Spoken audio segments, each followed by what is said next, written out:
ایسے ہی اللہ و رسول کے فرمان کی شرح کرنے والے امام اعظم ہیں، امام شافعی ہیں، امام مالک ہیں، امام احمد بن حنبل ہیں. ان مسائل میں ہم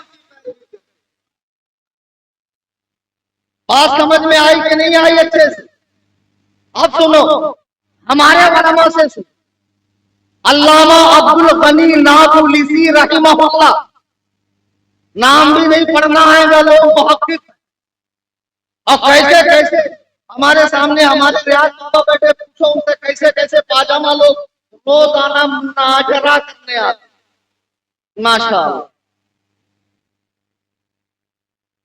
علامہ عبد الغنی نابلسی رحمہ اللہ اپنی کتاب میں فرماتے ہیں کہ جن مسائل کا دین ہونا بداہتاً معلوم ہو، مشہور ہو کہ یہ دین ہے، اس میں تکلیف ہم نہیں کرتے، مثلا 5 نمازیں، رمضان کے روزے، زکات، حج کی فرضیت، ہم یہ امام ابو حنیفہ کے کہنے سے نہیں کرتے، ابو حنیفہ کے کہنے سے نہیں کرتے ہیں، بلکہ جہاں مسائل پیچیدہ ہو، ایک سے زیادہ معنی ہو یا ابہام ہو، تعارض ہو، ٹکراؤ ہو، اشکال ہو، ان مسائل میں ہم اماموں کی پیروی کرتے ہیں.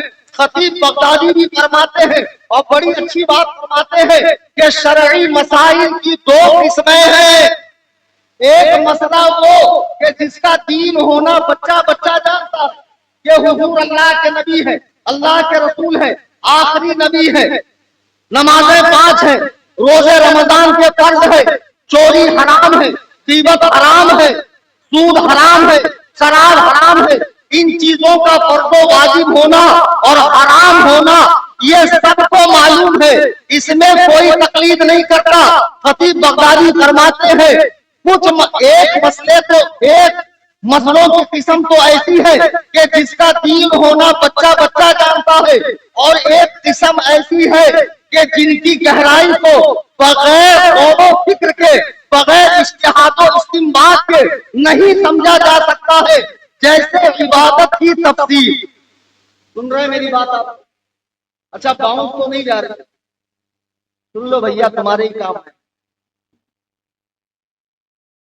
نمازیں 5 ہیں یہ سب کو معلوم، لیکن نمازوں کی تفسیر، استنجا کرنے سے، غسل کرنے سے، وضو کرنے سے، قیام کی کیفیت، رکوع کی کیفیت، سجدے کی حالت، پڑھنے والی تسبیحات، مفسدات، مکروہات، سنن و مستحبات، یہ امام ابو حنیفہ سے اور 3 اماموں سے سیکھنا پڑے.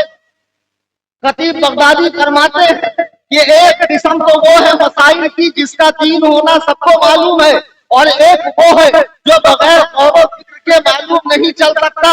تو ہم اپنی عقل ٹھوسنے کے بجائے بزرگوں کے اوپر اعتماد کرتے ہوئے انہوں نے جو عبادت کی تفصیل بتائی ہے، روزے کی، نماز کی، نکاح کی، طلاق کی، حج کی اور عدت کی، بیع کی، شفاء کی، ہم ان پر اعتماد کر کے اس پر عمل کریں. پھر خطیب بغدادی فرماتے ہیں ہر شخص کو دین مکمل سیکھنے کا حکم نہیں دیا جا سکتا ہے. اگر ہر شخص مکمل دین سیکھے گا تو پھر اسے اگر واجب قرار دیا جائے تو کھیتیاں برباد ہو جائیں گی، کاروبار ٹھپ ہو جائیں گے، لوگ دوسرے شعبے میں کام نہیں کریں گے. آپ کہہ رہے ہیں تحقیق کرو، ہم کہہ رہے ہیں بزرگوں پہ بھروسہ کرو. سچی بات کون کرتا نہیں کرتا. اور بیٹا یہ تو بولو مت کہ آپ تقلید نہیں کرتے.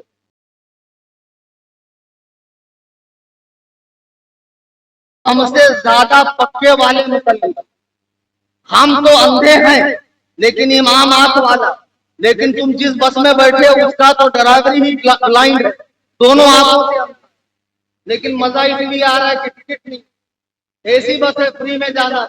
ارے جائیں گا کہاں؟ وہ دیکھ جنت سے ایک اسٹاپ پہلے. شرافت سے رہو. بہرحال اب یہاں ہم اپنے بزرگوں پہ اعتماد کرتے ہوئے ان کی باتوں کو فالو کرتے، ہر شخص کو تحقیق کا حکم نہیں دیتے. اب آپ کہو کہ ہر شخص تحقیق کرے تو ایک حدیث کی تحقیق میں 50 سال گزر جائیں گے، لیکن تحقیق نہیں ہو پائیں گی. دین پہ عمل کب کریں گا بیٹا؟ یہ دین پہ عمل بھی تو کرو۔ ہماری دعوت آسان رکھو، روٹیاں پکی ہے شرافت سے جا کر کھا، تو نئے سے بتا رہا ہے کہ کھیت میں جا کر ہل چلاؤ، دانا ڈالو، فصل اگاؤ، تو نکلے اس کو چھانٹو، اس کو گوندو، اس کو پیسو، روٹیاں بناؤ پھر کھا۔ ہم کہہ رہے اتنی تکلیف مت اٹھا، بزرگوں نے دین کو مدون کر دیا ہے، دین کو تدوین ہو چکی ہے، علماء سے مسئلے پوچھو، دین پر عمل کرو، خود تحقیق کرنے کے چکر میں بیڑا غرق ہو جائے گا۔ درود پاک پڑھیں، اللہم صلی علی سیدنا مولانا محمد بارک وسلم، صلاۃ و سلام علیک یا۔ اب ہمارے لوگوں سے کہا جاتا بھائی آپ نے کبھی آیت پڑھی جاتی کہ انہوں نے اپنے علماء کو خدا بنا لیا، وہ آیت جو بتوں کے بارے میں اتری ہے 4 اماموں کو چپکائی جاتی، پھر کبھی کہتے ہیں کہ یہ اپنے امام کے قول کو دین سمجھتے ہیں۔ علامہ ابن الحمام اور علامہ ابن نجیم مصری تقلید کے مفہوم کو واضح کرتے ہوئے لکھتے ہیں، التقلید العمل بقول من لیس قولہ احد الحجج بلا حجت منہا، جس کی ہم تقلید کر رہے ہیں، جس کا قول ہم لے رہے ہیں، اس کے قول کو ہم دین نہیں سمجھتے ہیں، بلکہ اس نے جہاں سے دین لیا ہے جو مآخذ شریعت ہے، اس پر صرف اعتماد کر کے ہم دلیل نہیں پوچھتے ہیں، ہم ان کے قول کو دین قرار نہیں دیتے ہیں، بلکہ جہاں سے انہوں نے دین لیا ہے ان پر اعتماد کر کے ان کی بات پر عمل کرتے۔ لوگوں کو گمراہ کرنا بند کرو کہ مقلد نے اپنے امام کو نبی مان لیا ہے، رسول مان لیا ہے، اور ہم تو تقلید نہیں کرتے، ہم تو تحقیق کرتے۔ ایک صاحب میرے پاس، چلیے آپ کو تھوڑا بیدار کر دیتا ہوں، میں سمجھ رہا ہوں آپ کو کس قسم کی تقریر چاہیے۔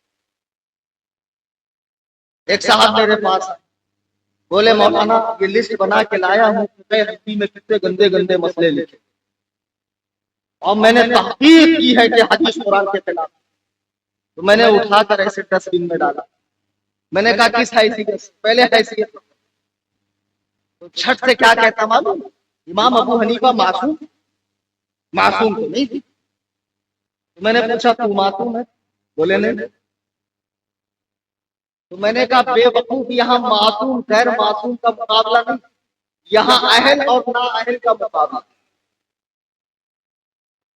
اللہ کے نبی سے صحابی نے پوچھا یا رسول اللہ قیامت کب آئے گی؟ حضور نے فرمایا جب امانتوں کو ضائع کر دیا جائے۔ صحابی نے پوچھا یا رسول اللہ امانتوں کے ضائع کرنے کا مطلب کیا؟ حضور فرماتے ہیں اذا وصل الامر الى غیر اہلہ فانتظر الساعہ، جب نااہل کوئی کام کرنے لگے تو سمجھ جاؤ قیامت قریب ہے۔ اللہ کی قسم قرآن و حدیث میں تحقیق کرنا ان کٹنجیوں کا کام نہیں ہے، نہ ان کے بڑے بڑے جو شیخ صالح فوزان کہلاتے ہیں، ابن عثیمین کہلاتے ہیں، یا ابن باز کہلاتے ہیں، یا ابن تیمیہ ہے، یا ابن قیم ہے، اللہ کی قسم ان 4 اماموں کے گھر کے باہر جو جھاڑو مارتا ہے وہ ان کے علماء۔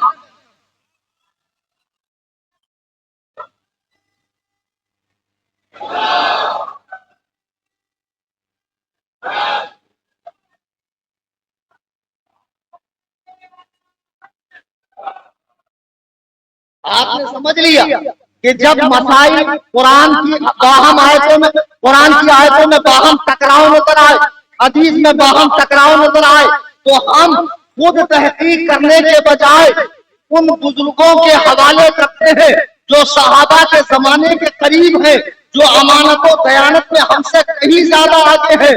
وہ امام اعظم ابو حنیفہ کپڑوں کے تاجر ہے، اور ان کے کپڑوں کی بہت بڑی میل تھی دار عمرو بن حریث میں۔ جیسے آج کل مال ہوتے ہیں نا، مال اس میں بہت ساری چھوٹی چھوٹی شاپ ہوتی ہے، کوفہ میں ایسے بہت بڑا مال تھا جس کا نام تھا دار عمرو بن حریث، اس میں امام اعظم کی کپڑوں کی دکان تھی۔ امام اعظم نے اپنے ساتھی سے کہا دیکھو اس کپڑے میں عیب ہے، بیچتے وقت بتانا۔ ساتھی بازار میں گیا، کوئی گراہک آیا، اس کو دے دیا، عیب نہیں بتایا۔ امام اعظم کے پاس آیا، امام اعظم نے کہا عیب بتایا کہ نہیں حضور بھول گیا۔ امام اعظم نے پورا مال صدقہ کر دیا.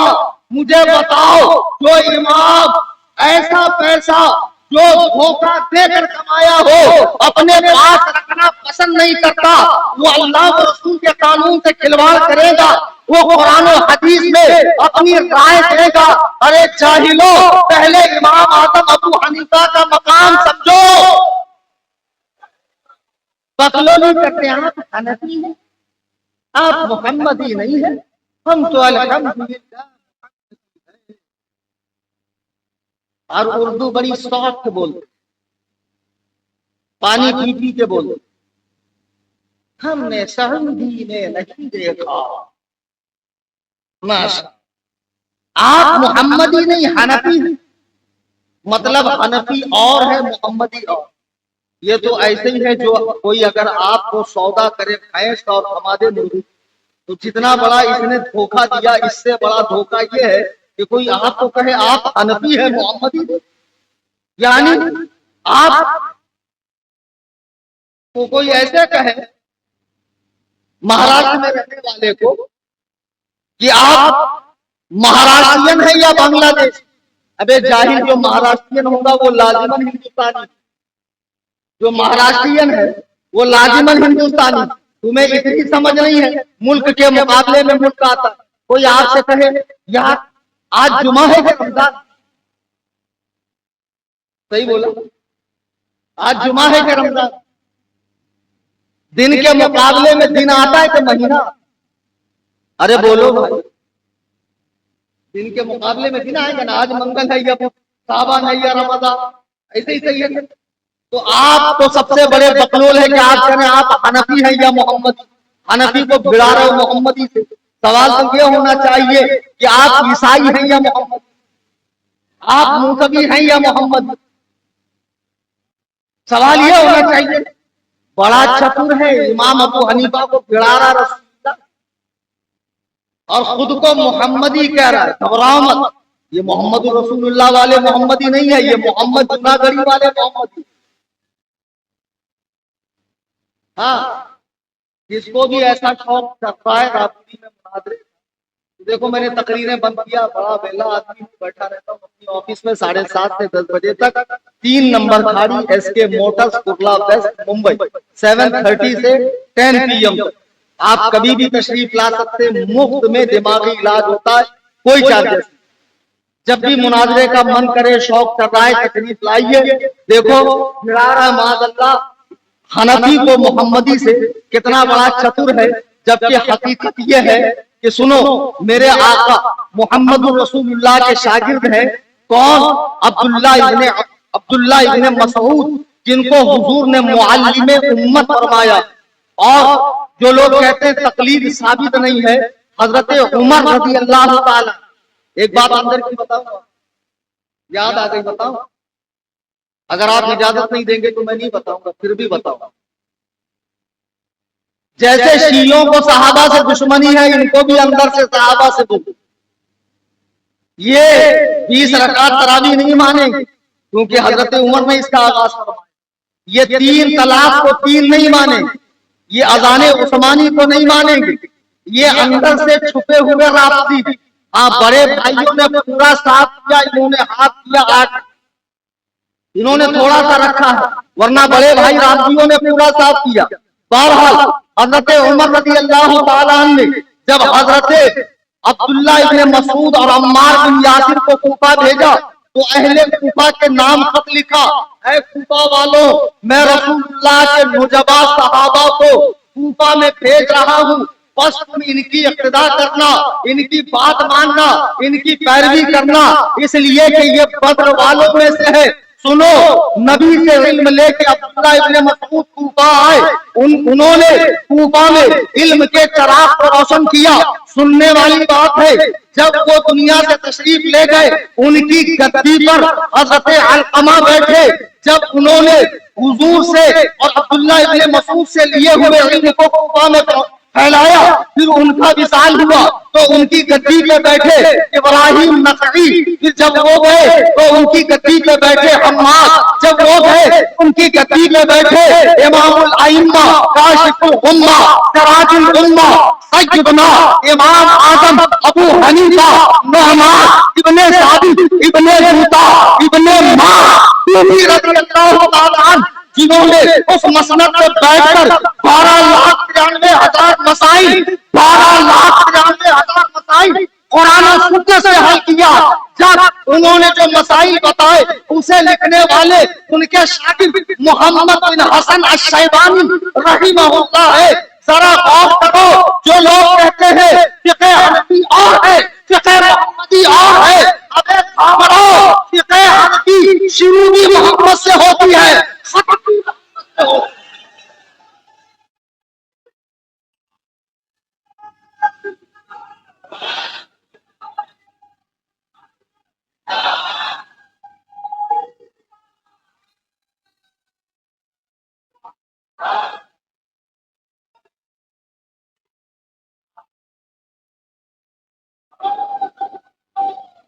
حضرات گرامی وقا، حضرات گرامی وقا،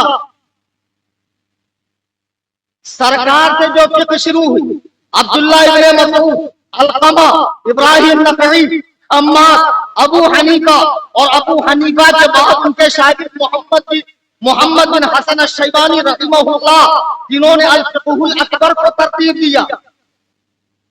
کہتے ہیں بھائی امام ابو حنیفہ اتنے بڑے امام، تو انہوں نے حدیث کی کوئی کتاب نہیں، جو بخاری لے کے ناشتہ ہے نا بیٹا، تو بخاری کا نام ہی بول دیتے.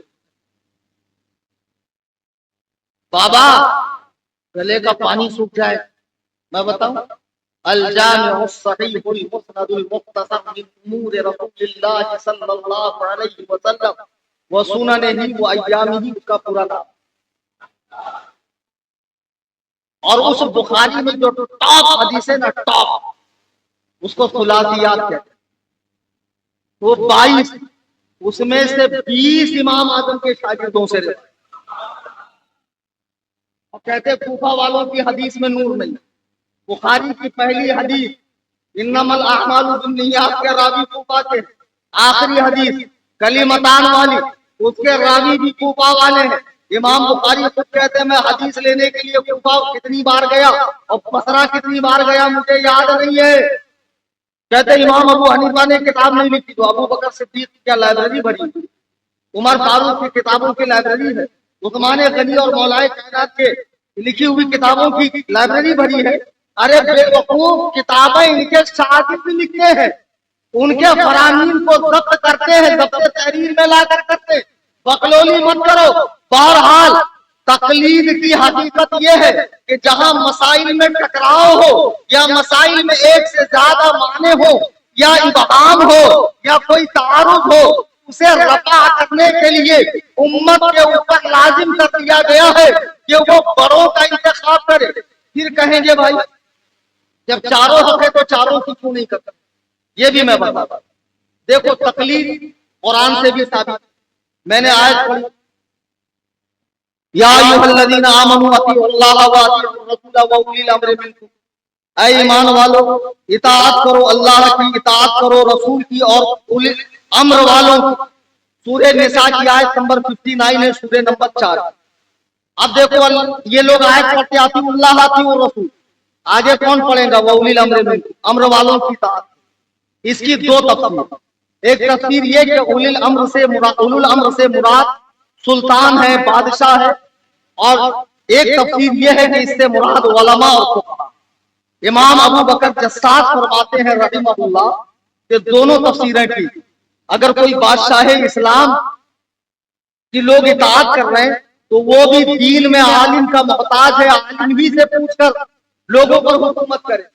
تو گویا کہ حاکم کی اطاعت بھی عالم ہی کی اطاعت ہے، حاکم کی اطاعت بھی عالم ہی کی اطاعت ہے. قرآن سے صاف تقلید کا حکم ثابت ہے. اور جو سورہ فاتحہ کو لے کے شور مچاتے ہو، جس نے سورہ فاتحہ نہ پڑھی اس کی نماز نہیں، کیا اس میں تقلید کا حکم نہیں ہے؟ اہدنا الصراط المستقیم صراط الذین انعمت علیہم، اے اللہ ان کا راستہ چلا